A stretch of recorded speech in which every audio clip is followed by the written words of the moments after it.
Hello everyone, अस्सलाम वालेकुम। Welcome to my YouTube channel talent academy. आज का हमारा न्यू टॉपिक है इंजरीज़ इन जॉइंट्स। ठीक है, आज की हमारी वीडियो शुरू करने से पहले मैं आपसे एक रिक्वेस्ट करूँगी, please subscribe to my channel and also like share and comment लाजमी करें। ठीक है, चलिए स्टार्ट करते हैं। Joints are injured when ligaments are twisted और torn due to overuse of muscles.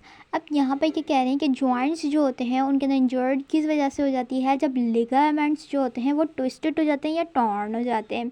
किसकी वजह से? उसके ओवर यूजेस ऑफ मसल्स। अगर हम मसल्स का ज़्यादा इस्तेमाल करेंगे, बहुत ज़्यादा काम करेंगे, हद से ज़्यादा, जितना उसकी एबिलिटी नहीं है उतना करेंगे, तो ये क्या होगा, हमारे पास ये इंजर्ड हो जाएंगे और जो लिगामेंट्स हैं वो क्या हो जाएंगे, ट्विस्टेड हो जाएंगे। किसी वजह से? लिगामेंट्स की ट्विस्टेड की वजह से।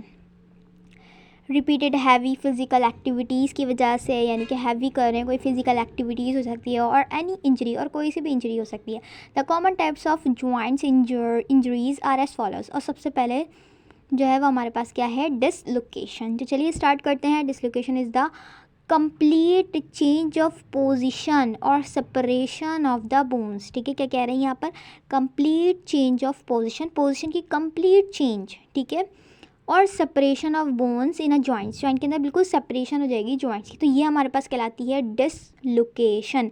याद रखिएगा, एमसीक्यूज आ सकता है कि complete change of position and separation of bones in a joint के अंदर होती है, वो किसकी वजह से होती है, या वो डिसऑर्डर क्या कहलाता है, वो हमारे पास कहलाता है डिसलोकेशन। ड्यू टू किसकी वजह से होती है, एनी इंजरी हो सकती है, आर्थराइटिस भी हो सकता है, और वीकनिंग ऑफ मसल्स भी हो सकती है, और टेंडन। अब टेंडन क्या चीज़ होती है, तो टेंडन मसल्स और बोन का जो जॉइंट होता है, जहाँ पर मसल्स और बोन आपस में ज्वाइन करते हैं, उस एरिया को हम क्या कहते हैं, टेंडन कहते हैं। तो यहाँ पर ये इसकी वजह से भी जो है वो डिसलोकेशन हो सकता है। अब यहाँ फिगर में देखें, ये नॉर्मल जॉइंट है, देखिए इसकी लोकेशन ही बिल्कुल चेंज हो गई, डिसलोकेट हो गया है, जहाँ पर कम्प्लीटली चेंज हो गई। इसकी पोजीशन देखिए कहाँ पर आ गया है ये, और पहले कहाँ पर था, तो इसकी बिल्कुल चेंज हो गई है जो है वो लोकेशन। ठीक है जी, तो आगे बढ़ते हैं। It may damage the nerves को भी डैमेज कर सकते हैं, जाहिर सी बात है, एंड सराउंडिंग टिश्यूज़ और टिश्यूज़ को भी।